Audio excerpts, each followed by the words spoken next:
वज़ीर आज़म शहबाज शरीफ ने आलमी सतह पर तेल की कम होती कीमतों का फ़ायदा आवाम को पहुँचाने का ऐलान करते हुए बिजली की कीमतों में मज़ीद कमी का इशारा भी दे दिया। पीर को वज़ीर आज़म की ज़ेर सदारत मैरी टाइम सेक्टर में इस्लाहात से मुतालिक अहम इजलास हुआ, जिससे खिताब करते हुए वज़ीर आज़म शहबाज शरीफ ने कहा कि जैसे पहले तेल की कीमतों में कमी का फ़ायदा बिजली की कीमत कम करके दिया, इसी तरह इस वक्त जो बड़ी कमी आ रही है इसका फ़ायदा भी आवाम को पहुँचाएंगे। वज़ीर आज़म ने कहा कि मुख्तलिफ तजावीज़ पर सोच व विचार जारी है। बिजली की कीमतों में मज़ीद कमी के लिए इस्लाहात पर तवज्जो दी जा रही है। आने वाले महीनों में बेहतर नताइज निकलेंगे। इसके अलावा वज़ीर आज़म ने कहा कि तवानाई के शुबे में इस्लाहात से बिजली के नरखों में कमी मुमकिन है।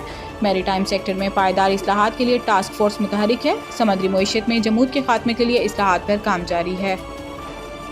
पायदार मुआशी इस्तेहकाम के लिए मादी वसाइल से भरपूर इस्तेफादा करना होगा। नायब वज़ीर आज़म और वज़ीर खारजा इसहाक डार ने कहा कि पाकिस्तान इक़्तिसादी तरक्की के नए दौर में दाखिल हो रहा है। पायदार मुआशी इस्तेहकाम के लिए मादी वसाइल से भरपूर इस्तेफादा करना होगा। मादी शोबे में सरमायाकारी को फ़रोग़ देने के लिए इस्लामाबाद में 2 रोज़ा पाकिस्तान मिनरल्स इन्वेस्टमेंट फोरम 2025 का आगाज हो गया है, जहां अमेरिका, चीन, सऊदी अरब, रूस, फिनलैंड और तुर्की समेत दीगर ममालिक के वफूद शरीक हैं। वज़ीर आज़म शहबाज शरीफ और army chief general Syed Asim Munir investment forum में शरीक हैं। आला सतह का अमरीकी वफ्द एरिक मायर की सरबराही में इन्वेस्टमेंट फोरम में शरीक है। पंजाब, बलूचिस्तान और सिंध के वज़राए आला भी फोरम में मौजूद हैं। फोरम में मुअज़्ज़िज़ मेहमानान पाकिस्तान बिजनेस कम्युनिटी से मुलाकात करेंगे और मुख्तलिफ कारोबारी इम्कानात पर मुफाहमती याददाश्तों पर दस्तखत किए जाएंगे।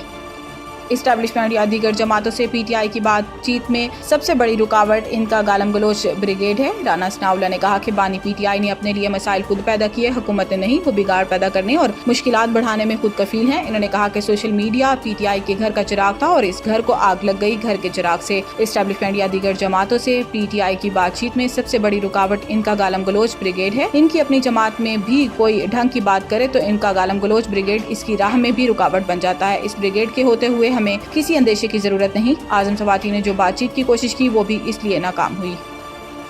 अमेरिका और चीन के दरमियान तिजारती जंग में शिद्दत का खदशा पैदा हो गया है। चीन ने अमेरिकी सदर डोनाल्ड ट्रंप की मजीद टैरिफ की धमकी पर सख्त रद्द अमल दिया। अमेरिका में चीनी सफीर ने कहा कि चीन अमेरिकी सदर के आगे सर तस्लीम खम नहीं करेंगे। ट्रंप की चीनी मसनूआत पर इजाफी 50% टैरिफ की धमकी का चीन पर कोई असर नहीं होगा। चीन अमेरिकी धमकियों और प्रेशर से दबाव में नहीं आएगा। इलावाजी तर्जुमान चीनी वजारत तिजारत ने कहा कि अमेरिका अपनी जिद पर कायम रहा तो चीन आखिर तक लड़ेगा। अमेरिका के इस तरह के इक़दाम कभी कबूल नहीं करेंगे। चीनी तर्जुमान ने कहा कि ट्रंप की धमकी ने अमेरिका के ब्लैकमेलिंग रवैये को एक बार फिर से बेनकाब कर दिया। अमेरिका टैरिफ बढ़ाता रहा तो चीन अपने हकूक और मफादात के तहफ़्फ़ुज़ के लिए सख्त जवाबी इक़दाम करेगा। तर्जुमान चीनी वजारत तिजारत का ये भी कहना है कि अमेरिका के साथ मुज़ाकरात चाहते हैं।